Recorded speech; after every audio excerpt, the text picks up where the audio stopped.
Merci na balandi oyo bazo tala biso en live na CCTV Ralik officiel voilà la moni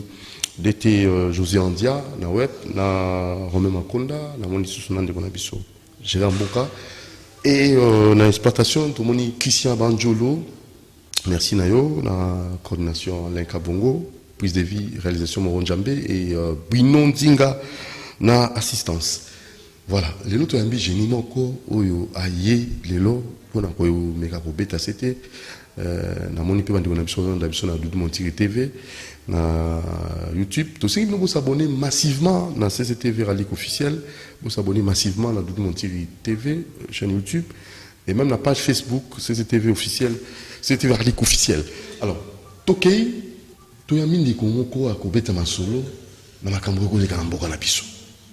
Il y a solo azali mongo génie, azali mongo mokope, azali nakati ya vision panafricaine, il y a azali ko un système mingi na Bangkok on a biso. Aso pesa makanisi na na makambo lekaki, assassinat ya ambassadeur à Italie, alors pesa makanisi na gouvernement oyo ezali en préparatif pour écoper sa solution na makambo mboka na biso toté. Koko palata mbote na yo. Mbote mingi mbuta mutiri nakomba tata mokeli balongo bakoko fumu kimbangu nde mobikisi bayindo fumu kimbangu nde mobikisi bayindo bolenge kani matondo mingi batu na batu tangu babungisaki nde tata mokeli to pe nzambe akotinda mobikisi moko boye ndenge tomonaka Moïse ayaka pona kobikisa bana Israël ndenge pe tomonaki Yesu ayaki pona kobikisa bana Israël ndenge pe tomonaka Buda ayaka pona kobikisa ngambo na bango ndenge pe tomonaki Mahoma yaki pona kobikisa ngambo ya Barab ndenge pe tomonaki Indukuna pa Indien ndenge moko pe tomonaki Fumu Kimbangu kati na Congo pona ba africain pe ba indo nyonso ya mokili moto na moto aza na mobikisi na ye ya solo assassinat ya ambassadeur ya Italie moni lwa pona tina likambo akeneki kuna kosala ni peli wa ekomeli ni yogo koloba pona kotala pende komoka tindenga kutuna message moko wa permettre ngana kota na Doudou Montiri TV ezali bongo groupe auto créa ndeko tindenga message tokotanga ngo rapidement pona ndeko wana et ça ezali lokola mon mécéno 30 ans après autorité moko akufaka na mboka na biso totalango rapidement prenez patience j'avais ça déjà en tête mais je devais déjà apprêter ces messages. Voilà, on va lire, c'est monsieur Maurice Benzoul, voilà, on va lire ça rapidement monsieur Maurice Benzoul, voilà,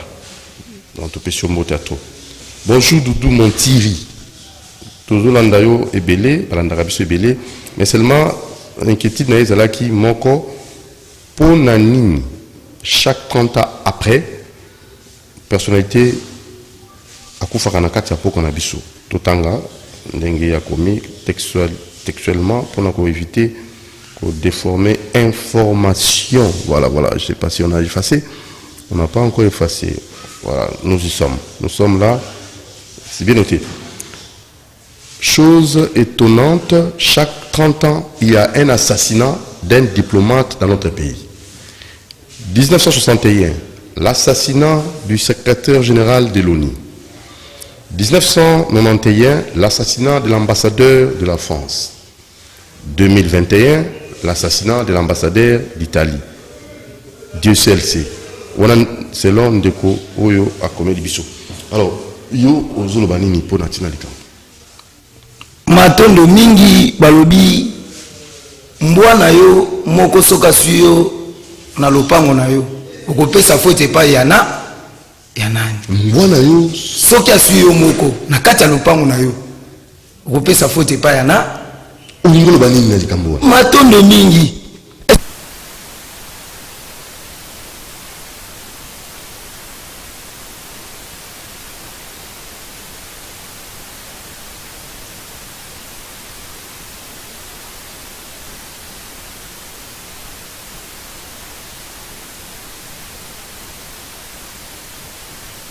œuvre en esprit, car le royaume des ciels est à eux. Est-ce que vous éviter que les Congolais initient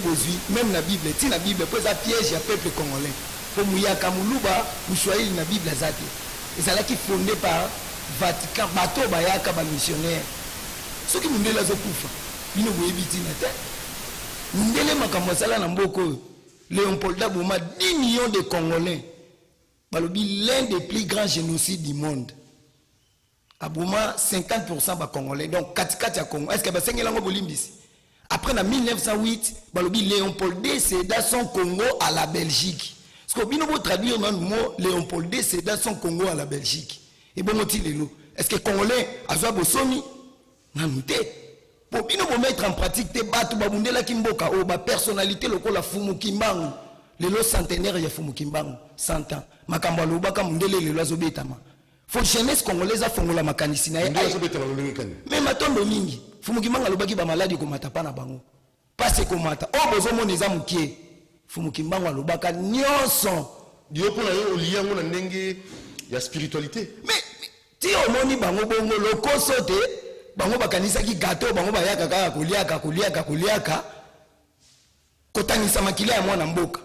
bango moko na Bible na bango balobi kaye abomi Abel ya wazo benga ya lobi kaye na yoki makila ndeko na ezo sani ezo ganga sko makila ba Congolais Léopold Daboma 10 millions sko azimboka we asedango pa Belgique sko Belgique aboma combien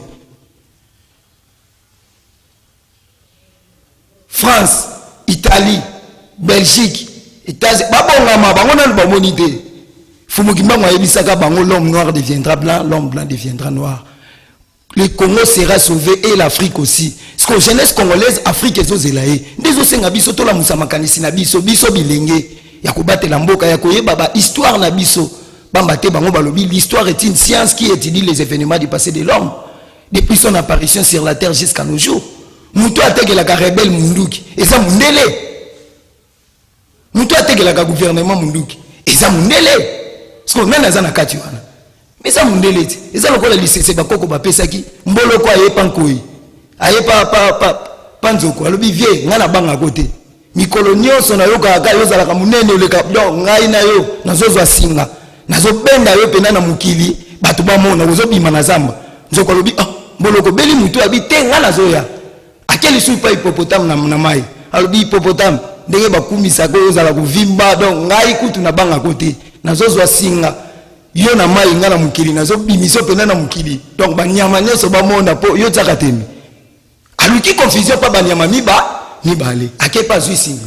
ayepa nzoko abitala vena kima kiyote na kenende kozwa singa pona benda yo peno bima na zamba tina mukili mona po yo tsaki temi nzoko pa zwi singa amemi lisusu singa mususu pa hippopotame ebise tala ngai tindenge na zabu eko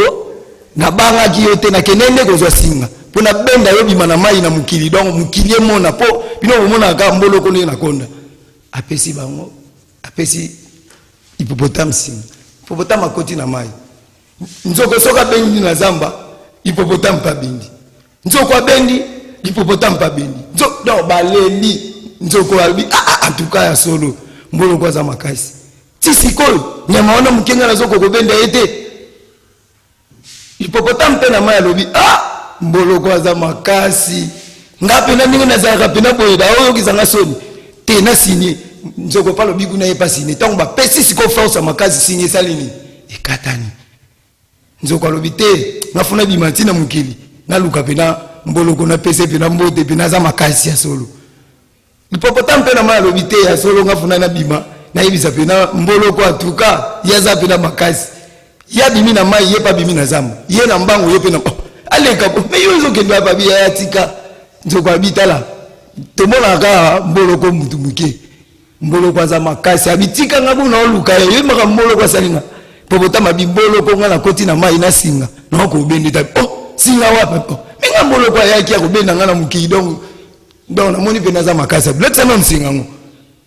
hippopotame bimisa singa même singa na oyo eza pa nani panzoko batala pe kote katani singa donc singa oyo ngaza ko bendeza yo bongo ngape na balukaka mboloko tiko tango bazwaka mboloko soka mboloko ezalaka nani mutu aluki ba confusion oyo nyonso to eza mundele oyo aza songi na katikati oyo ayaka koyiba comment un ambassadeur okende côté minerai congolais ezali mais biso moko ba congolais na classe batangisi biso diamant na papier, coltan na papier, uranium na papier, manganèse nyonso batangisi biso na papier. Congolais le kaka même or na nzela po ebia ngwa mona ngoma nzanza po biso ba ela biso de manzanza bango bazwaka or na bisaki bango bomengwa Congo bokokufa tala. Le Congo est la plus belle femme du quartier. Oh, bana mibali nyonso ya mikolo ya ba jeune misu nyonso pana pa ya mwana wana mwasi bazolo kwa mutu nini na makasi ko bimane mutu libo ya liboso nde Congo na ngonga oh soki bango bazomona ngo sur le plan physique batala pe sur le plan spirituel batu batika yi ba prophétie pour na mboka oyo nini ba nosaki pour na yo makambo yo isaka ribandeli mais quand ils bandeli les loto okenina tozana centenaire ya Fumukimbangu le 6 avril centenaire ya Fumukimbangu peuple congolais gouvernement congolais na lobi bino bolobi ngala sepeli na liwana ibongo liwa ya Mbuta Lumumba o alobi la Belgique veut balkaniser notre pays Congo, la balkanisation du Congo. Le Congo sera uni et indivisible. Oh le loto moni roi belge andini bango bakboma Lumumba pe bazo misanami tala bomema na mino mutu mais biso na classe ba biso Lumumba kufa pona mwasi mutakufa pona mwasi soko ke na cimetière ya Kitambo batombo ezali na Gombeza mais mutu biso to moni nzoto na ete bino boloba kufa pona mwasi te alitaki pona peuple na ye alobi voici les combattants de l'indépendance sont aujourd'hui victorieux. Indépendance bo pesi biso za gâteau te za gratuité to mérité yango to zui na ba viol na ba film na donc nyonso bino bosalaki po to za ba nègre pota na biso eza mobezo pasi na ngweza na makasi basa nini yo après yo en tant que moko panafricaniste moko olingi to zonga na bonkoko nini oza komona matondo mingi Comment vous avez la délivrance? Délivrance? Il est. Comment vous avez la bosomi? Gouvernement Zoyawa. Il ne veut pas pour le gouvernement. Délivrance, c'est un gouvernement. Zobima. Espoir est allé, ton nez. Matondo mingi. Ce qui gouvernement, a son kaka na kibofu mugimbangu. Nde ya kosala makambo o eza na programme ya mboka. Mais ce que za kaka, mai o yaki pa occidentaux o ba valeur à peuple congolais zate. Ce que za pona ba intérêt ya mboka, ya mwana mboka. Faut babanda nanu na koyeba bato babundela ki mboka o liboso lit na bango bakufela ki nini nde bakopesa bino bosomi po balobi tout effet spirituel est accompagné aux effets physiques parce que makile ya bato batangisa ki pona kobundela mboka ba valeur ezate bongo siko biso to kosala ba valeur komona na bandité donc yo ba photo no solati wana o pesa na sima mokongo na yo Lumumba Kasavubu et to komona Mbuta Sankara Kimokimbangu bakufa déjà mais makila la bango milimo na bango et c'est pema na boboto matondo bazali ko frapper ndenge nini si bakufa matondo mingi yango na lobby gouvernement congolais a revoir prophétie ya Fumukimbangu ya 1921 alobaki malamu na kei na koya katikati na bilenge et kozala préparer na kotinda motangisi akoya kotangisa pour préparer arriver à roi et kozala très meurtrier sans pardon pambate jeunesse akobungisa histoire marito ya ancêtre na bango lelo tozomona na ba classe histoire ba obetela biso ya bisote pondi makozwa faut komaka mondele qui a découvert l'embouchure du fleuve Congo c'est Diego Kao mais où étaient nos ancêtres pour kuti batu bazotoka mai bazo péché bazo sokola bilamba basani soko lobi c'est nos ancêtres depuis l'antiquité batie au zéro donc faut linga kaka mondele mais comment est-ce qu'on va valeur ya bato babundaki qui panvita héroïne africaine mais biso na classe batangisi biso Jeanne d'Arc abuni pour la révolution française mais qui panvita abuni pour la révolution africaine batumbi le 2 juillet 1706 na mwana na Mukongo église catholique ba missionnaire pour lukaki bolamu na biso parce que comment biso bino bobomba histoire pour eza confinement tant ba bombeli histoire na yo religion na yo ba pesi ya batu mususu eza confinement pour congolais za confiner les lotés ba initier na bomengo na yo so olela ki mobola te ndenge nini po fo yibati na mboka na yo ya mabele na yo olinga yango nde hymne national na lingala yango nde ko sosolisa na mino kwa mboka na biso bamba te bino bolobi la charité bien ordonnée commence par soi-même ngala lobi lingala na classe na mboka na ngabo betinga fimbu bukominga na bava est-ce que mona na kati Angleterre bakobete fimbu na classe na bango pour le bien anglais pour batunya so ba na politique batanka classe wana eza classe eza science sa conscience n'est que ruine de l'âme politique ba ila ki biso eza divisé pour mieux régner bonzambe ba elaki biso to zela ka mutako yanzela likolo ko yana ete pour à chaque peuple à sa culture ndeto koyemba pour ceux qui tobeti match na ba français na martyr bango ba yemi hymne national na français biso ba congolais to koyemba na monoko nini eza souci ya mukolo na mukolo donc biso toyemba na français mais ceux qui toyembi na français mais to eza complexe eza rare biso faut toyemba ngo na kota na biso ezolobela conscience na biso to po français ngo to lobaka même hymne national wana na français toyebi ngo malamu te ndela lingala bato yeba malamu na lingala mutu na lingala na Kiswahili na Chiluba na Kiko photo yeba ngo na minoko mboka na biso fumu kimanga lobaki yango boyi na minoko mboka na bino te boloba yango bolakisa ngo bana na bino pe bakoko na bino bana ya bana na bino po ekozala na tango moko boyi minoko nyoso bapaye ekozala lisusu te bino boyi te ke Congo oyo febi ki sa Afrique bilenge ya Congo nde baza eliki Afrique ya lobi faut ayeba programme pour la nini na botama ki mwana na ko bengana ba étranger ko bengana ba bindele to na mondialisation biso ba soto sengi ko sangana to kenda liboso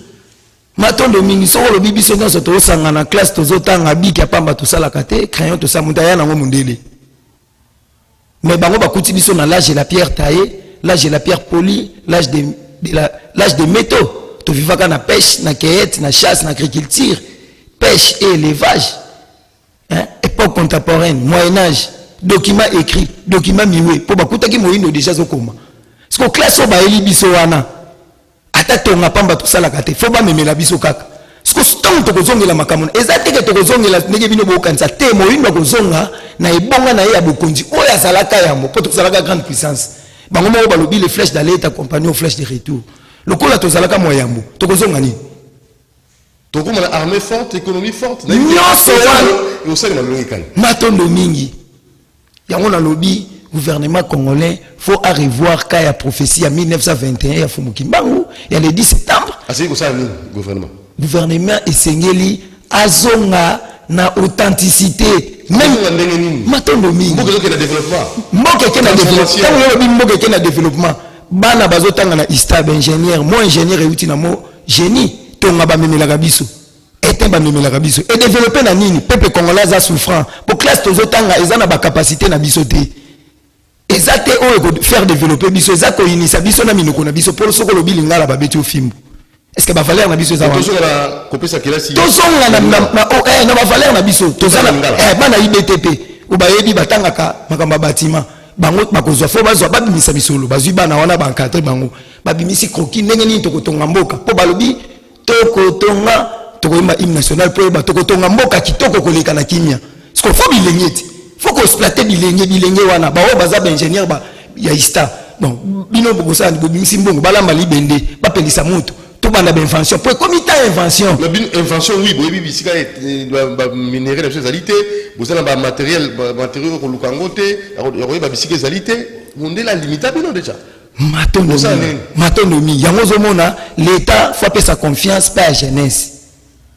mwana o atuna kaliaka na mekila te po nzeta mbila muto akoyina nzeta mbila na tongo apesi bao bakoya na midi mayele atala lolenge nini jeunesse ya liboso eleki atala lolenge nini jeunesse oyo ye po jeunesse eza jeunesse ya lipamboli oyo balakaki ekozala omondenge bino bomona ngo baza iza lokola muto alie mbuma ya manga a négliger mukokoli muto ayebi tina mukokoli azwi mukokoli azongisi na mabele azosopa mai nzete bimi ekoli ebimisi ba fleur mbuma pe ebimi ekobima mbuma moko te ekobima mbuma kopola te sko so bazwi ba mbuma wana nyonso ya nzete oyo botu yana bake baloni lisusu ekobima ba nzete boni jeunesse yaka na lipamboli na mboka baboti na biso basalaki 4-5 tar ya bilanga biso bilenge tozana makila makasi tosala 700 bilenge musu bakoy bandeko la biso basalaki 700 biso tosala 900 tosala il faut technologie pour aller au fond la première mondele l'action technologie après bino boya kosala mondele biso logo te yo sala mondele za na technologie te tant on a biso que programme ezali programme o ba inisa ki biso pesa nango ezanango moyindo zanga ngote peuple congolais po bongo ya peuple congolais eleki na richesse o azokufela o lelo pe mindele na lokoso ya kolanda ngo bozomona befe mondele ndazana yene mta akanga mboka oyo eza pays béni peuple congolais cause la souffrance bango moko mindele balobi le Congo est le pays scandaleusement riche mais les habitants du Congo sont scandaleusement des pauvres. Parce qu'on a initié Gabiso, bon, mais on a biso. Et ça, on n'a pas beaucoup pour Léon Paul Dem, verset biblique monté. Verset biblique monté. Kassalobi, veuillez désintéresser aux nègres les richesses qui regorgent leur sol et leur sous-sol. Dites-leur des versets tels que errez les pauvres en esprit, car le royaume des ciels est à eux. Cherchons premièrement le royaume des cieux et son justice. Ce qu'on Congolais, il y a les versets en français, alléluia, il y a son signe. Amen. Vous savez? Donc, tous aliénés. Mais nazo ebiso makambo basango bayebi na bango ba pasteur bayebi ke makambo message o bazo pesa peuple même ba mwalim bayeba ke fumukimanga lobaki on aura notre propre livre sacré. Tokozwa beaucoup na biso ya bomo oyo ekokoma makambo oyo eza ya biso moko na mbula nini matondo mingi mwana watu na kaliaka nyamekila te tango zoloba na mbula nini tango moni mutu ya soso seko moni soso po makambo nazo ebisa yo eza deja na buku ezali po makambo moni koko palata aye koyebisa yo yeba tango oyo fumu kimbangu alobaka tango bokomona bilenge batelemi kote ya sango oyo ngai kimbangu na yaki koyebisa bino seke tango ekoki ya lobiko ya Congo pe Afrique po ye moko alobaki kula mikango ya Congo ezindombe zazo. Je suis venu pour sauver le peuple du Congo et la race noire du monde et le peuple africain. Ni nous ça président de la République, ni nous ça peuple congolais. Pe bapaya ba mindele ko bakolanda aussi quand matondo mingi mindele mboto mingi na mokonzi ya mboka pe mama mokonzi ya mboka pe libota mobimba mokonzi ya mboka azali mwinda oyo lisu ya tata mokeli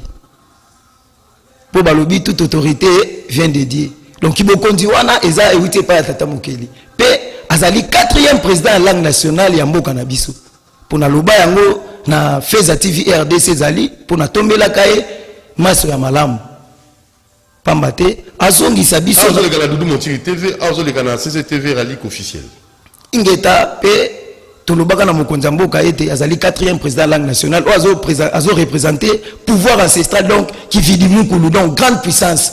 des petits ozomona bongo kokoma mokonzi ya kokamba Afrique donc soki siko azongisi makanisi na ina simana koyeba authenticité po mbuta mobutu tango yaka alobaki authenticité zalaka pamba te poti lelo congolais asaka na kombo ya Jacques te fois zonga kalonji mutombo ba chinois bazana oya bango ba arabe bazana oya bango biso peuple congolais akosa na culture cheval de bataille naye matondo mikasi yango ndeza bosomi ya mboka te nde tokosenga na mokonzi ya mboka ayoka pe bilenge mokonzi ya mboka aliaka nyama ya litoyi moko te bilenge alobi nini pona osukisa bilenge balobi mokonza mboka asolola kapena bilenge pona kopesa makanisi mutu na mutu ayaka na makanisi mokonza mboka tonko ya bengisi batu nyonso na zamba nyama nyonso to ko yanzela moko te to mususu koba na kameleon ba yaki na sima minzoka ligorodo pazalaki na sima siko mokonza mboka bengisi batu po bana bazobela kibeka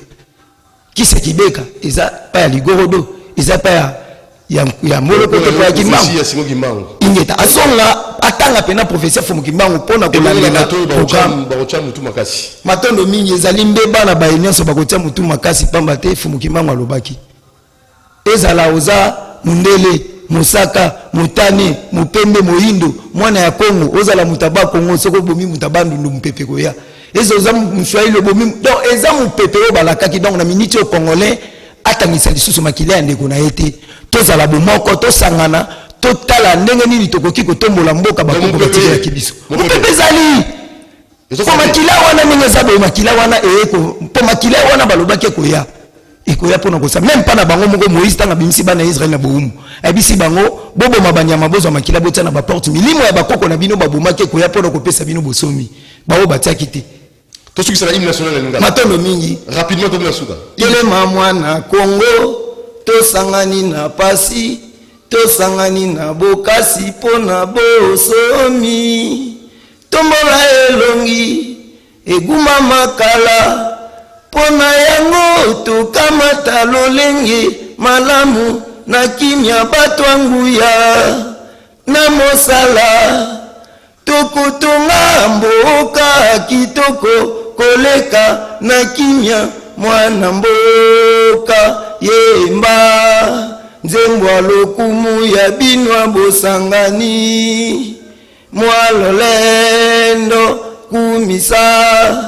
bendele na yo ya tina ya bosomi Kongo epambwa makongo ya bakoko Kongo mboka Kongo elinga makongo toko tondisa yango pe toko batela monene na yango mokolo mwatuku misato na sanza ya motoba mokolo mwa moi mwa kimia mokolo mwa lokumu zala ndenzengeneke mokolo mwa lokumu te andai ya bosomi